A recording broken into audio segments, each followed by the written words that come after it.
भारत देश का एक ऐसा गांव जहां हर कोई सिर्फ इसी भाषा में बात करता है। इस गांव में चाहे कोई हिंदू हो या मुस्लिम, हर कोई इसी भाषा में बात करता है।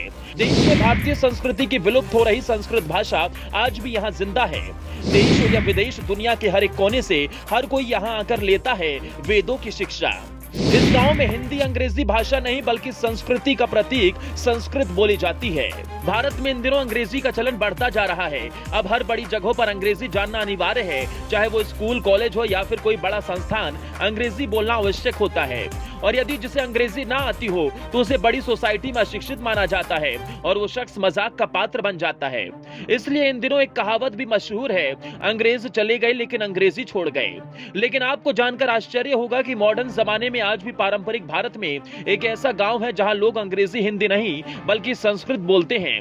यहाँ संस्कृत की शिक्षा लेने विदेशों से भी लोग आते हैं। कर्नाटक में बसा है संस्कृत गांव। सभी समुदाय के लोग बोलते हैं संस्कृत। जी हाँ, ये कोई गुरुकुल नहीं बल्कि कर्नाटक में स्थित मत्तूर गांव है, जिसे संस्कृत गांव भी कहा जाता है, जो शिवमोगा जिले में बसा है। यहाँ बच्चों से लेकर बुजुर्ग तक सभी आपस में संस्कृत में ही बात करते हैं।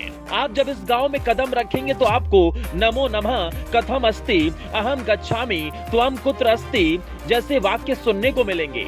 मत्तरू गांव की आबादी करीब 9,500 है। इस गांव के लोग पिछले 40 सालों से संस्कृत में ही बात करते आ रहे हैं। यहाँ संस्कृत को ही मातृभाषा माना जाता है। गांव के लोगों को संस्कृत सीखना अनिवार्य है। सभी बच्चों को बचपन से ही संस्कृत के साथ योग और वेदों की शिक्षा दी जाती है।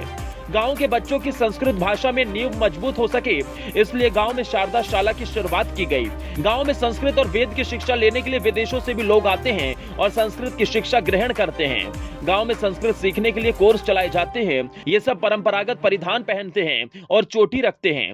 अगर कोई संस्कृत सीखना चाहता है तो यहाँ 20 दिनों का एक कोर्स चलता है और इसके लिए कोई फीस भी नहीं ली जाती।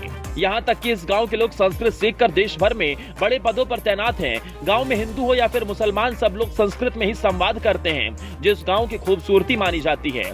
लेकिन आपको ये जानना भी जरूरी है कि आखिर इस गांव में संस्कृत बोलने की प्रथा कैसे शुरू हुई। दरअसल इसकी शुरुआत 1981 में हुई थी, जब गांव में संस्कृत भारती संस्था की स्थापना की गई।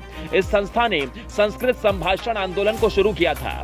इस आंदोलन के तहत ये किया गया कि सब लोग संस्कृत को मातृभाषा माने और इसे अपने व्यवहार में शामिल करें।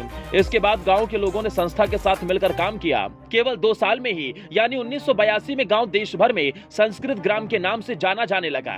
सिर्फ यही नहीं, संस्कृत के अलावा इस गांव की खासियत यहाँ की शादियां भी हैं। मत्तूर गांव में आज भी पारंपरिक तरीके से शादियां होती हैं। यहाँ करीब 6 दिन की शादियां होती हैं और लोग पारंपरिक रस्मों को निभाते हैं। जहाँ ना कोई जाति भेद है और ना ही कोई विवाद। गांव के लोग एक दूसरे का भरपूर सहयोग करते हैं। आपको इस गांव की तस्वीर देखकर आश्चर्य जरूर होगा, क्योंकि इस गांव ने अभी भी अपनी परंपराओं से समझौता नहीं किया है। हमारी सभ्यता और देश की खूबसूरती को बचा कर रखा है।